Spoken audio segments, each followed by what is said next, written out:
नमस्कार दोस्तों, मैं हूं मनोज कुमार गुप्ता। आप देख रहे हैं मेरे चैनल को। इसका नाम है रेगुलर क्लासेस फॉर अकाउंट। सामने आपको दिख रही है इनकम टैक्स की बुक। चैप्टर चल रहा है इनकम फ्रॉम हाउस प्रॉपर्टी और उसका क्वेश्चन नंबर चलेगा 14 क्वेश्चन। 13 तक की वीडियो आप देख चुके हैं पहले।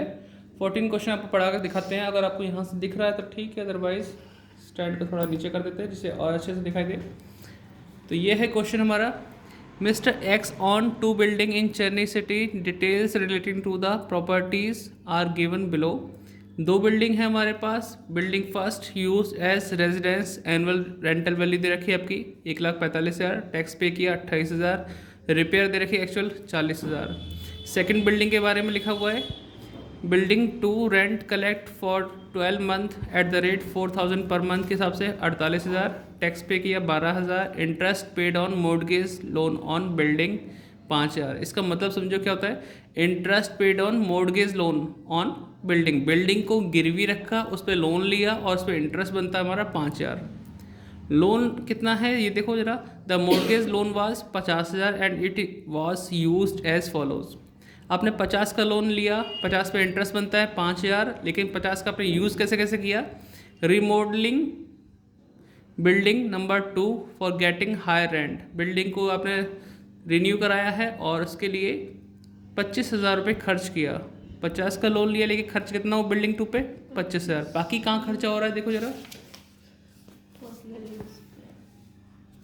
यहाँ पे है advance to firm XYZ where X is a partner free of interest. 20,000 रुपये एडवांस दे दिया आपने 20,000 रुपये और 5,000 रुपये का अपने personal use of meeting cost of education of son. अपने बच्चे की पढ़ाई के लिए खर्चा कर दिया 5,000 रुपये।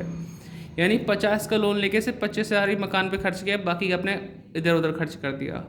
तो जो भी इंटरेस्ट बनेगा वो आधा ही यूजेबल होगा, बाकी आधा यूजेबल नहीं होगा।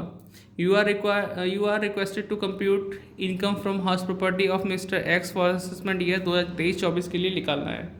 अब इसको सॉल्व करके दिखाते हैं, ठीक है।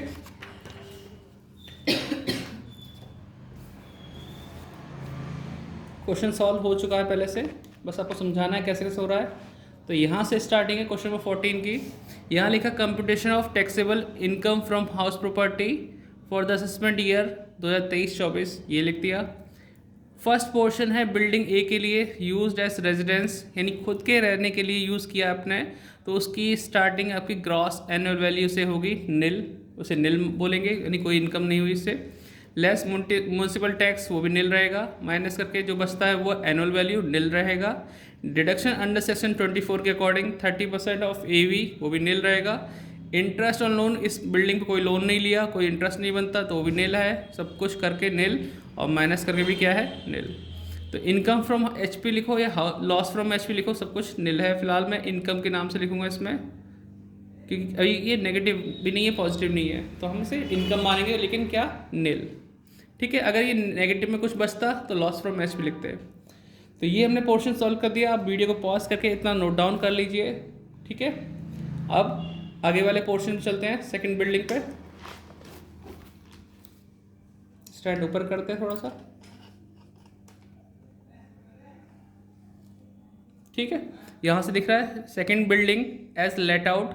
म्यूनसिपल वैल्यू हमारे क्वेश्चन में नहीं थी तो निल लिखा। फेयर रेंट नहीं दे रखा तो निल लिखा। एक्चुअल रेंट हमारा 4,000 पर मंथ के हिसाब से था तो 48,000 आ गया। यहाँ तक क्लियर है। म्यूनसिपल वैल्यू फेयर रेंट में कंपैरिजन करने पे क्या मिलता है, एक्सपेक्टेड, जो कि निल है। जो भी दोनों में से ज़्यादा हो, दोनों में से ज़्यादा क्या निल है तो निल ही रह गया। एक्चुअल रेंट कितना है 48,000, इन दोनों में से ज़्यादा कौन सा है 48,000, तो यह है ग्रॉस एनुअल वैल्यू। लेस करेंगे म्यूनसिपल टैक्स जो कि 12,000 है, माइनस करके 36,000 बचा। फिर डिडक्शन अंडर सेक्शन 24 लेस करेंगे। फर्स्ट वाला 30% ऑफ एनुअल वैल्यू, इसका 30% है 10,800। इंटरेस्ट ऑन लोन की बात करते हैं। इंटरेस्ट ऑन लोन, आपका इंटरेस्ट ऑन लोन बन रहा था 5,000। टोटल लोन लिया था आपने 50,000 का, उसमें से यूज़ कितना किया 25,000। ये एक फॉर्मूला बना दिया जिससे कि आपको पता चले कि यूज़ ऑफ लोन जितना होगा वो ऊपर रखेंगे, टोटल लोन 50,000 नीचे रखेंगे, मल्टीप्लाई में लिखेंगे 5,000 जो टोटल इंटरेस्ट था। तो अगर किसी को कन्फ्यूज़न है तो फॉर्मूला लिख सकता है total interest into use of loan upon total loan.